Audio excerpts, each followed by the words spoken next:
جب تک اپنے باپ سے زیادہ، اپنی اولاد سے زیادہ اور تمام لوگوں سے زیادہ وہ اللہ کے نبی سے محبت نہ کرے، جب تک تمام لوگوں سے بڑھ کر کے وہ اپنے نبی سے محبت نہ کرے، تب تک اس کا ایمان مکمل نہیں ہو سکتا، وہ مومن نہیں ہو سکتا۔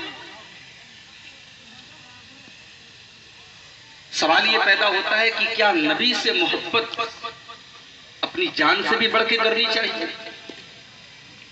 بھئی ماں باپ سے زیادہ تو کرنی ہے، اولاد سے بڑھ کے کرنی ہے، سارے لوگوں سے بڑھ کے کرنی ہے، کیا اپنی جان سے بھی بڑھ کر کے محبت کرنا ہے نبی کے ساتھ؟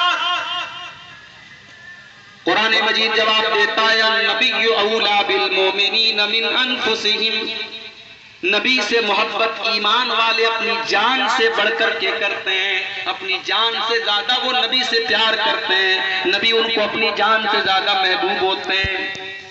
رضی اللہ تعالیٰ عنہ اللہ کے نبی کے ساتھ ہیں اور اللہ کے نبی حضرت عمر کا ہاتھ پکڑے ہوئے ہیں۔ حضرت عمر بڑے جذبات میں آ کر کے کہتے ہیں کہ اے اللہ کے نبی لَأَنْتَ أَحَبُّ إِلَيَّ مِنْ كُلِّ شَيْءٍ، اے اللہ کے نبی میں سب سے زیادہ آپ سے محبت کرتا ہوں، سارے لوگوں سے زیادہ میں آپ سے محبت کرتا ہوں، إِلَّا مِن نَفْسِي، سوائے اپنی جان کے، جان سے زیادہ آپ سے پیار نہیں۔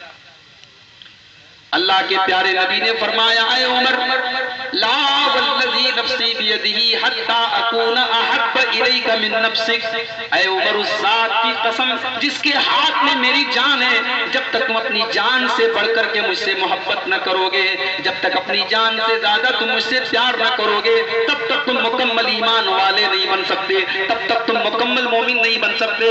حضرت عمر نے دیکھیے یہی ایمان والے کی نشانی ہے، ایمان والے کی نشانی یہی ہوتی ہے کہ فوراً اپنی غلطی سے رجوع کر لیا، اور حضرت عمر نے کہا کہ اے اللہ کے نبی میں اب آپ کے سامنے اعلان کرتا ہوں کہ میں اپنی جان سے بڑھ کر کے میں آپ سے محبت کرتا ہوں۔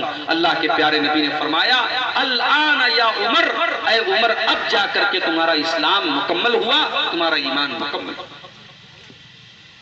تو نبی سے محبت ایمان کا ایک حصہ ہے میرے بھائی، نبی سے محبت ہمیں جان سے بڑھ کر کے کرنی چاہیے، مگر سوال یہ ہے کہ ہم نبی سے محبت کیوں کریں اور نبی سے محبت کیسے کریں؟ ان دونوں سوالوں کا جواب آج کی تقریر میں دینے کی کوشش کروں۔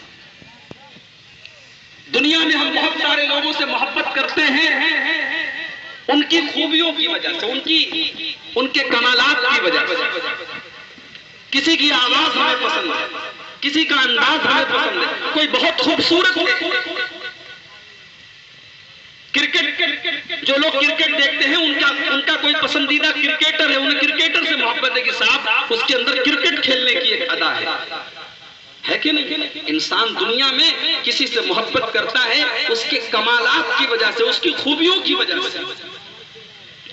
میرے پیارے ساتھیو، اگر ہم محبت کا یہ معیار اپنے نبی کے اوپر اس کو سیٹ کریں، اگر ہم اللہ کے پیارے نبی کے اندر دیکھیں کہ کون سی خوبیاں آپ کے اندر موجود ہیں، تو ہم یہ دیکھتے ہیں کہ دنیا کی کوئی ایسی خوبی نہیں ہے، کوئی ایسا کمال نہیں ہے جو اللہ کے پیارے نبی کے اندر موجود نہ ہو۔ آپ ہر خوبی کے مالک ہیں، ہر اچھی چیز آپ کے اندر موجود ہے۔ آپ کی سیرت اور کردار تو اتنا بہترین ہے کہ اللہ تبارک و تعالیٰ آپ کے کردار کی تعریف کرتا ہے قرآن میں۔ اللہ فرماتا ہے وَإِنَّكَ لَعَلَىٰ خُلُقٍ عَظِيمٍ، اے نبی آپ بڑے عظیم اخلاق کے مالک ہیں، آپ کا اخلاق بہت اچھا ہے۔ آپ کا اخلاق تو ایسا ہے کہ 10 سال تک حضرت انس آپ کی خدمت کرتے ہیں، اور 10 سال کی خدمت کرنے کے بعد حضرت انس یہ رپورٹ دیتے ہیں خدمت رسول اللہ صلی اللہ علیہ وسلم 10 سنین، میں نے اللہ کے نبی کی خدمت 10 سال تک کی، فما قال لی اف قط، 10 سال کا پیریڈ گزر گیا اور اللہ کے پیارے نبی نے مجھے کبھی اف بھی نہیں کہا۔ 10 سال کوئی معمولی مدت نہیں ہوتی، 10 سال تک میں نے اللہ کے نبی کی خدمت کی، اور 10 سال میں کبھی ایسا نہیں ہوا کہ اللہ کے نبی نے مجھے کہا ہو، اف کہا ہو۔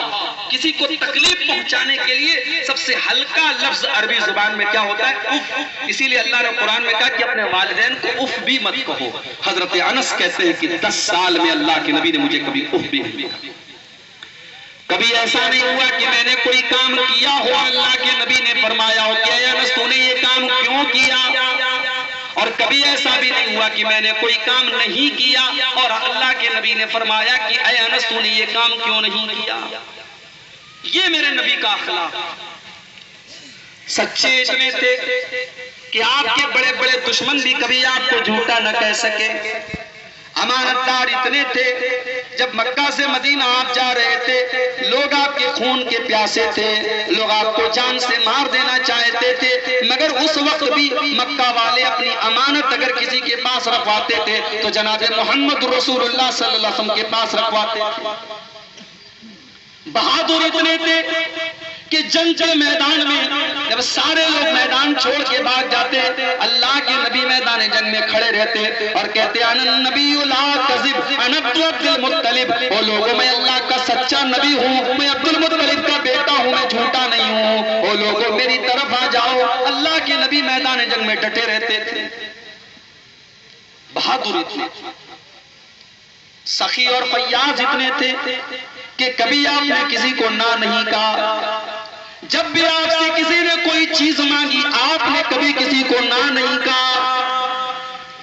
ایک صحابی اللہ کے نبی کے پاس آتے ہیں، اے اللہ کے نبی میں ایک چادر آپ کو گفٹ کرنا چاہتا ہوں، میں ایک چادر آپ کو دینا چاہتا ہوں۔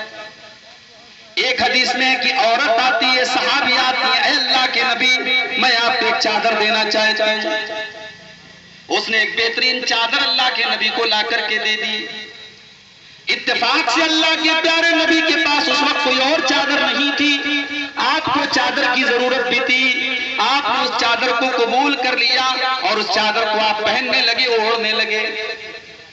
ایک صحابی کی نظر پڑ گئی، اے اللہ کے نبی یہ چادر بہت اچھی لگ رہی ہے، اے اللہ کے نبی کیا آپ اپنی چادر مجھ کو گفٹ کر دیں گے، کیا آپ اپنی چادر مجھ کو دے دیں گے؟ اللہ کے پیارے نبی نے اپنی چادر کو اتارا اور صحابی کو دے دی، فوراً اتار کر کے دے دی۔ دوسرے صحابہ نے اس صحابی سے کہا تو نے یہ اچھا کام نہیں کیا، تو جانتا ہے کہ اللہ کے پیارے نبی کو چادر کی ضرورت ہے، آپ کے پاس کوئی دوسری چادر نہیں ہے، اور تو یہ بھی جانتا ہے کہ اللہ کے نبی کسی کو نہ نہیں کرتے، جب نبی سے کوئی چیز مانگی جائے تو نبی کسی کو نہ نہیں کرتے، تو نے کیوں نبی سے یہ چادر مانگی؟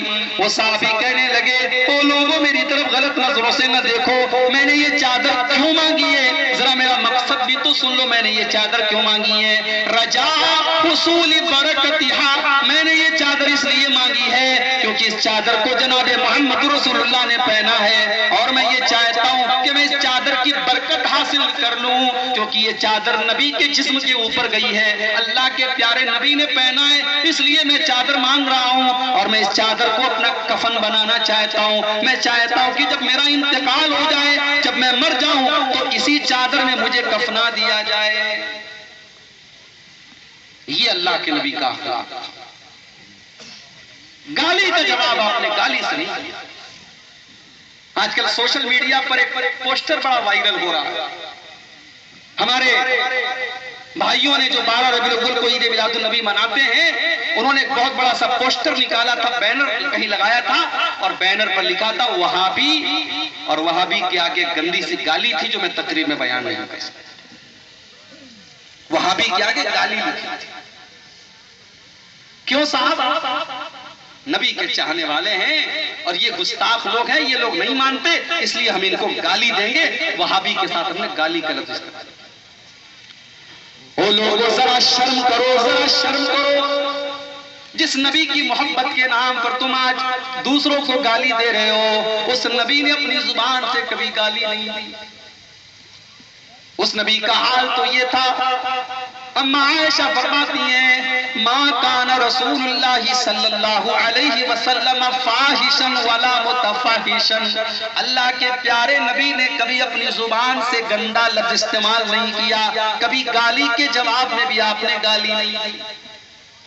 ولا سخابا فی الاسواق، اللہ کے پیارے نبی بازاروں میں چیخنے چلانے کو پسند نہیں کرتے تھے۔